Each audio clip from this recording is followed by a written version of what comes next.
Fala galera, beleza? Tranquilidade? Estamos nós aqui para mais uma aula e vamos concluir o nosso curso, né? Nosso grande curso de América Latina.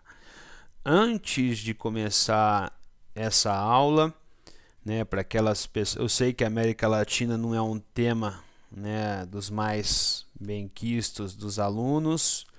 Só que eu sempre insisto que deveria ser, né, porque nós moramos na América Latina, nossos vizinhos são latino-americanos, então nós deveríamos ter uma valorização maior, né, dos nossos vizinhos por questões pragmáticas ou culturais, etc. e tal.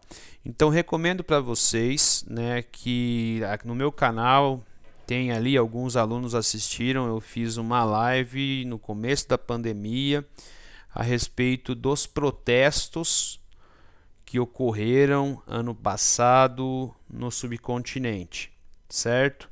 Tem até a participação de um amigo meu, né, que eu morei numa república em Araraquara, um chileno, que participou das manifestações em Valparaíso, né, mora em Valparaíso. Valparaíso é uma cidade, é a cidade do poeta, do Pablo Neruda, e fica de frente para o Oceano Pacífico, né, uma cidade litorânea, tá certo? Então recomendo quem quiser, né, pensando no vestibular do ano que vem, eu imagino que seja muito importante, tá certo? Vamos lá começar nossa última aula de geopolítica da América Latina. Nós vamos abordar aqui alguns pontos importantes, né? Então vamos começar falando da Aliança do Pacífico e Mercosul. Quando falamos de Aliança do Pacífico e Mercosul, falamos de um tema em específico, né? Na geografia usa-se muito o termo blocos econômicos, tá certo? Né? Que seria uma estratégia dos países dentro do cenário da nova ordem mundial, da globalização, aquela aproximação econômica, né, entre os países que são vizinhos. Mas quando a gente trabalha mais nas relações internacionais, a gente usa mais a expressão integração regional, tá certo? E como eu estou ultimamente mais dialogando com as RI nas pesquisas do que com a geografia, né, então eu vou usar aqui a expressão integração regional, tá certo? Regionalismo ou integração regional.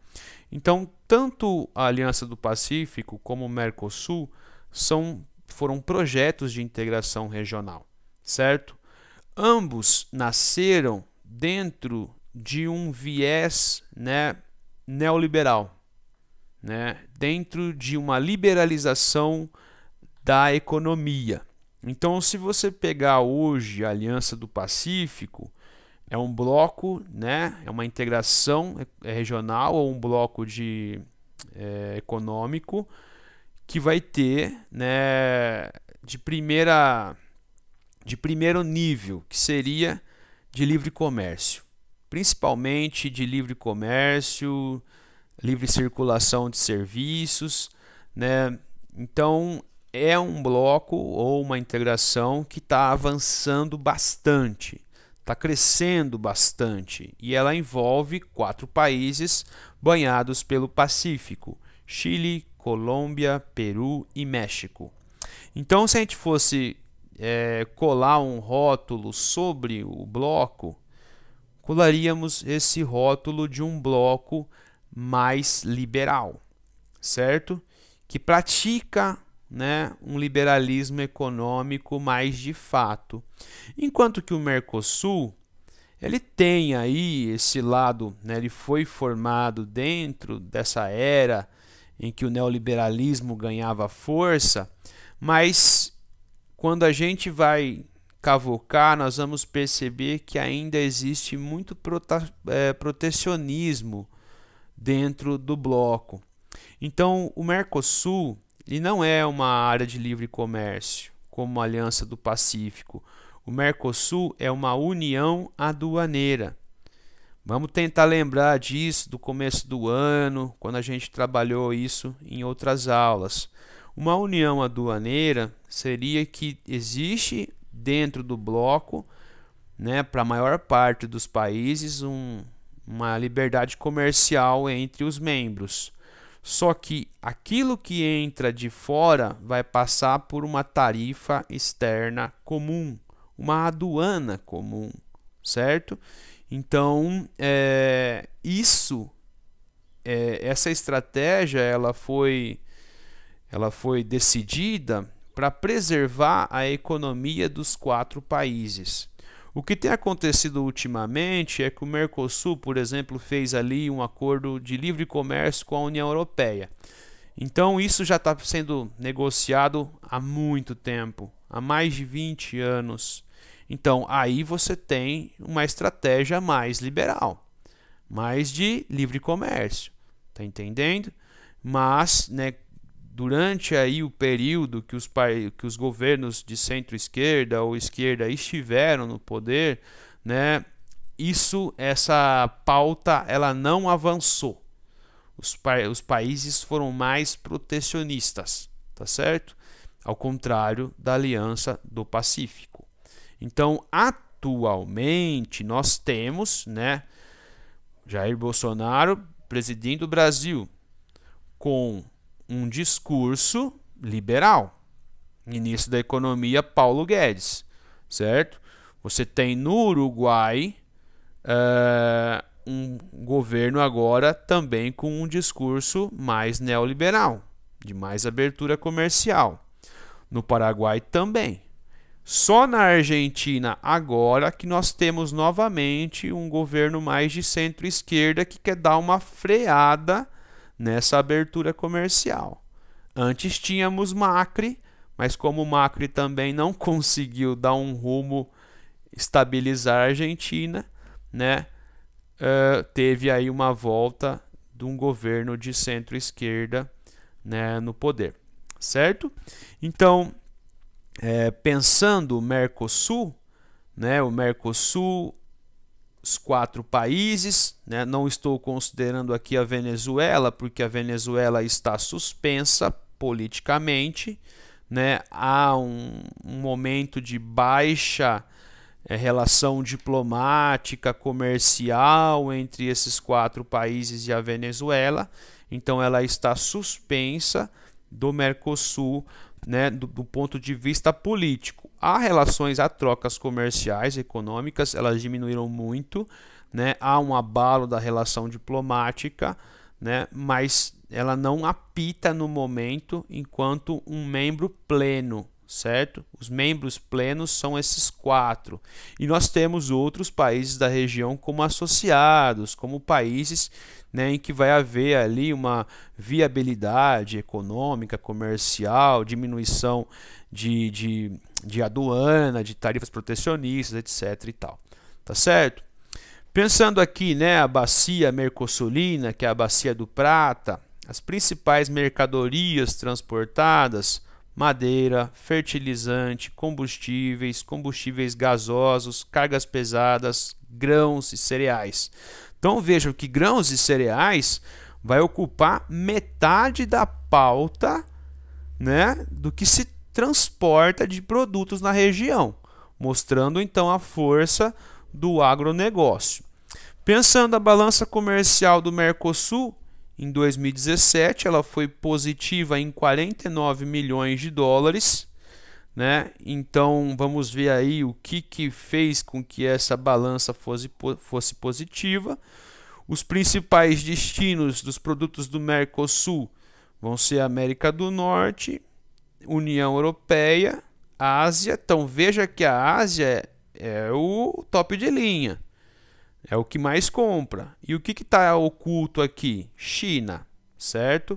A China se tornou o principal parceiro comercial de todos os 4 países do Mercosul, ok? Então, e se o acordo, né, de livre mercado, acordo com a União Europeia vingar mesmo, né, porque ele foi acordado, mas ele tem que passar pelos parlamentos.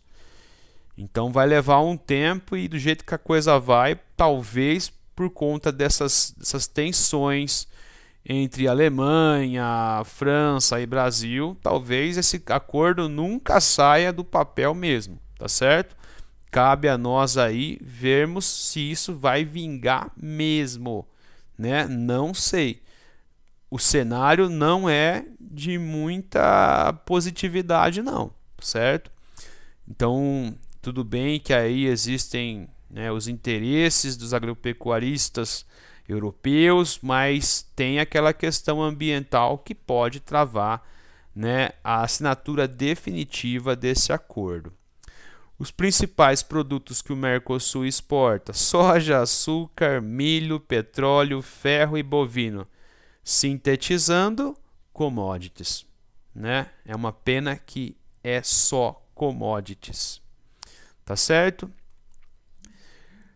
Pensando ainda em integração regional, tínhamos a Unasul, certo? E aí sempre que eu ia dar aula, eu chamava atenção para uma falha da apostila. A Unasul nunca teve uma pretensão comercial. A Unasul sempre foi uma integração visando um fortalecimento político dos países da região, principalmente pensando Estados Unidos, certo? Uma aproximação cultural, uma aproximação infraestrutural, pensando em conexões, redes materiais e imateriais, tá certo? E o que aconteceu? Principalmente a figura de Jair Bolsonaro, né, no Brasil, chega aí com o argumento de que a Unasul era uma organização de esquerda, certo? Então, a Unasul, que foi, né, tem aí, obviamente, um lado, né, porque ela foi montada dentro de um período em que os governos de centro-esquerda eles estavam hegemonicamente no poder, mas tem aspectos positivos. A questão aqui, a gente volta para aquela, né, a metáfora de você jogar o bebê com na bacia que tomou banho, né, a água, o bebê, tudo fora. O que foi feito com a Unasul foi isso. Foi jogado o bebê, a água e se pá, né, usando uma expressão bem popular, né, e talvez até mesmo a bacia. Então, poderia a Unasul continuar fazendo as correções pontuais, né, desideologizando a Unasul, mas ela foi literalmente desmontada para se criar no lugar uma coisa chamada Prosul, certo? Como está aí na apostila, né? Um organismo mais flexível, sem muita burocracia, uma aproximação apenas, né? Mas que já está sendo abandonado. Então é uma pena, porque nós não temos mais a Unasul quase. A Unasul, quase todos os países da América do Sul saíram, certo? E esse Prosul ele não avança. Então nós tivemos mais uma estrutura desmontada para no lugar não ter absolutamente nada, certo? Então o questionamento que se pode fazer é: não seria também o Prosul algo ideológico, certo? Uma vez que quem o pensou também são governos, só que do outro lado do espectro político, né? São governos de direita. Para vocês terem uma ideia disso que eu estou falando, algumas reuniões do Prosul foram agendadas para trabalhar a questão do Covid-19. Metade dos membros não participou. Inclusive, adivinha quem? O próprio Brasil. Então, não é uma preocupação aqui do governo que está no poder com integração regional. Sabemos que, no caso das relações internacionais, o sonho do Brasil era ter uma aproximação muito forte com os Estados Unidos, né? Só que a gente vê que os Estados Unidos, né, eles oscilam. Nem sempre Trump quer ter Bolsonaro do seu lado, tá certo? Então, insisto, isso é uma pena, porque nós tivemos um organismo que seria bastante interessante para trazer uma aproximação cultural, política, né, entre os países da América do Sul, sendo desmontado para ter nada no seu lugar. Vou tentar usar um fato histórico para vocês entenderem isso que eu estou apresentando. Quando a América Espanhola se tornou independente, era sonho, né, do Bolívar que ela se mantesse unida numa confederação. Uma confederação significa que cada lugar seria autônomo, mas pelos laços históricos, culturais, políticos seriam unidos, principalmente em questões de relações externas, certo? Então, tanto os Estados Unidos como a Inglaterra atuaram contra esse sonho do Bolívar. E o que aconteceu? A América Espanhola se fragmentou, né, ao contrário do Brasil, em inúmeros países, grandes, médios, pequenos, certo? Enfraquecendo no cenário exterior cada parte, tá certo? É mais ou menos isso, né? Tanto que quem pensa a Unasul, né, foi Chávez e Lula, e Chávez tinha o Bolívar como uma referência política, tá certo? Então não estou defendendo aqui Chávez nem Lula, defendo que seria necessário haver um organismo como a Unasul, desideologizada, sim, né? Nós devemos criticar esses organismos ideológicos, sejam eles à esquerda ou seja à direita, né? Porque é aquela coisa, gente, governos vêm e vão, né? As instituições, elas devem ser permanentes.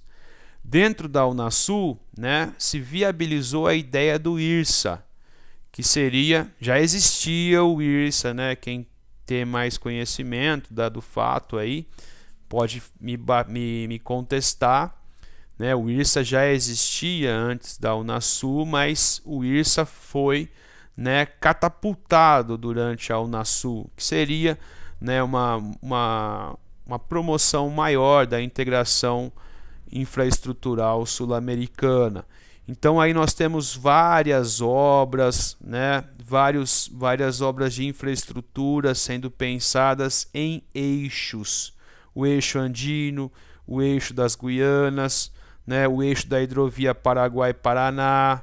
Então seria uma forma de você ter mais conexões, né, entre os países da América do Sul. Então, por exemplo, né, teve-se a ideia de construir uma linha ferroviária, aproveitando com o que já existe entre, né, Santos e Lima, no Peru. Então, cortaria todo esse miolo do país, do nosso continente.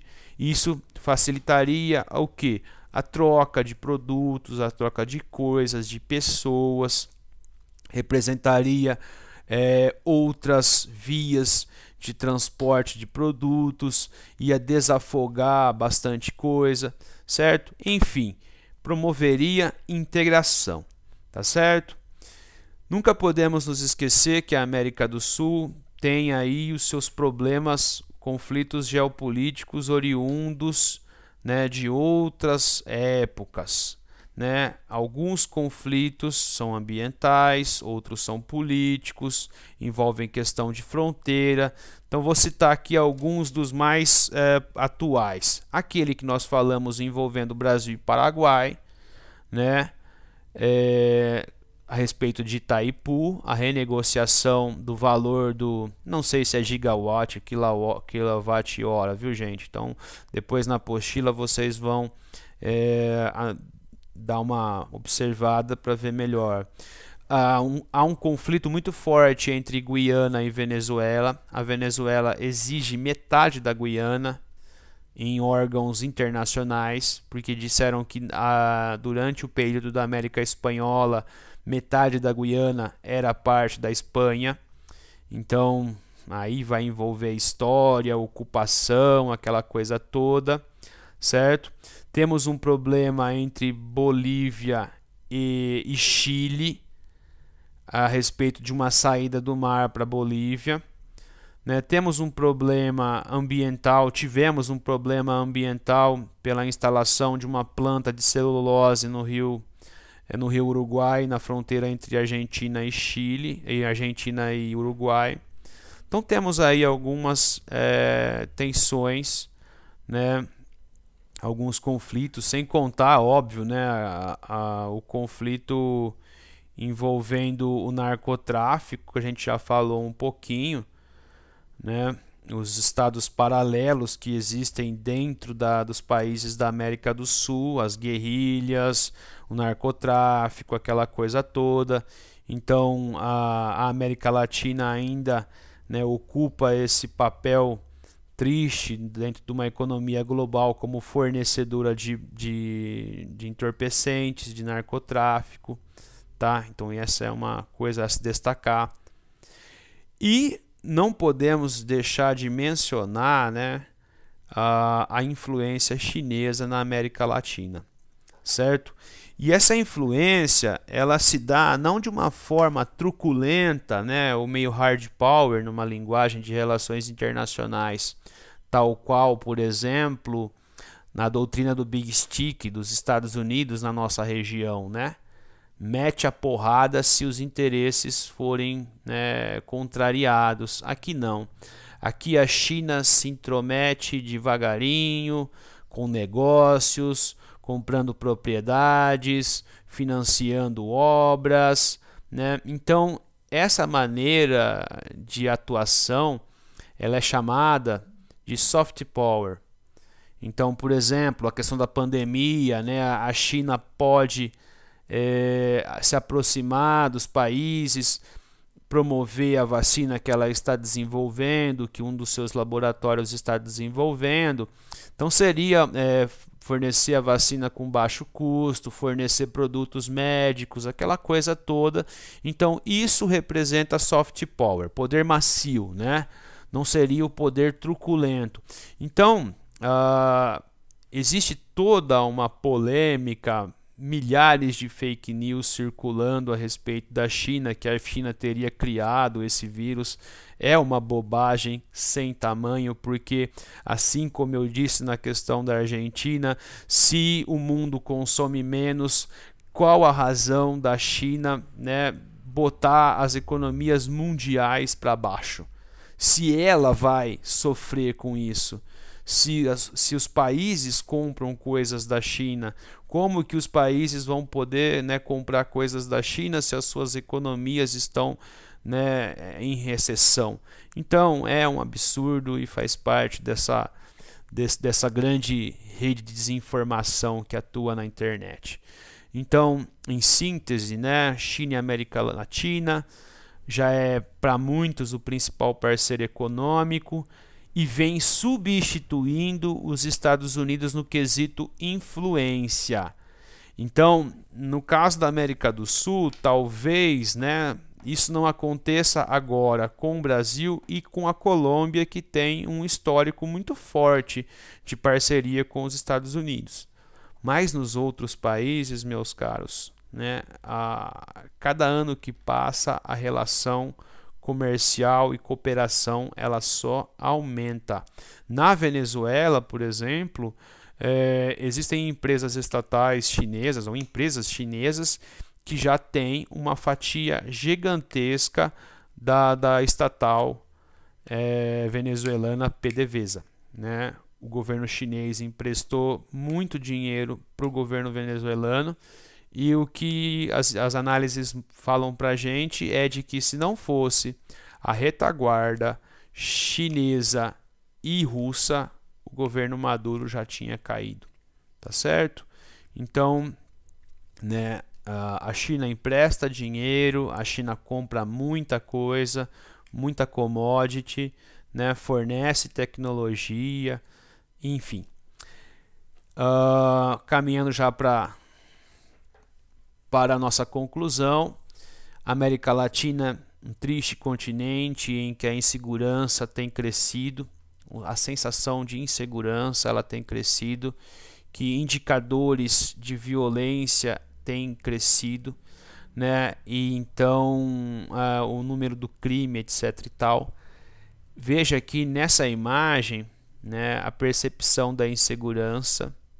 Então o Brasil está aqui entre os países que se consideram mais inseguros.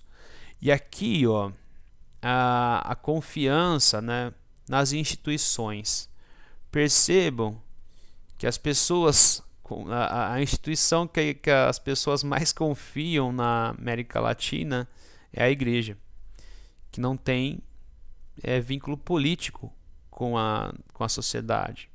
Depois as Forças Armadas, depois a polícia, mas não é um número alto. As instituições eleitorais, o governo menos de 1/3, o sistema judicial quase 1/4, o Congresso 1/4 e na rabeira os partidos políticos. Então isso explica, gente, né? Esse número, esse quadradinho explica o porquê que populistas emergem tão facilmente, né? Vencendo eleições nos diferentes países, né, do mundo e da América Latina. Eles chegam, né, com um discurso contrário a tudo que está aí, né, contra a política tradicional, a democracia representativa, tudo que está aí.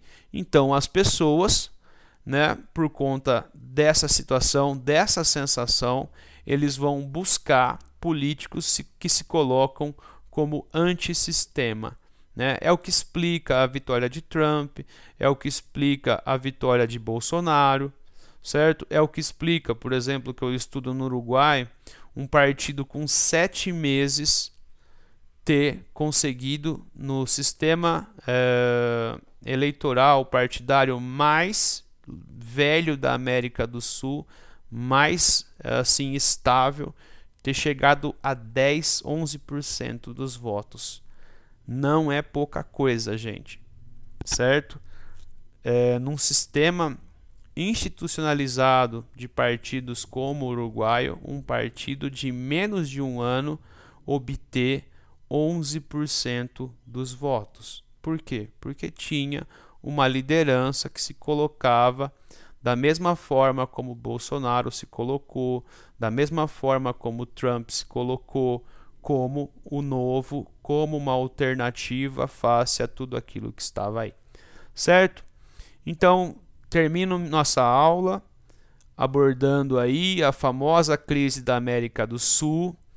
Todos os países da América do Sul, né, até mesmo mais estável o Uruguai, né, passaram por turbulência social, política o ano passado.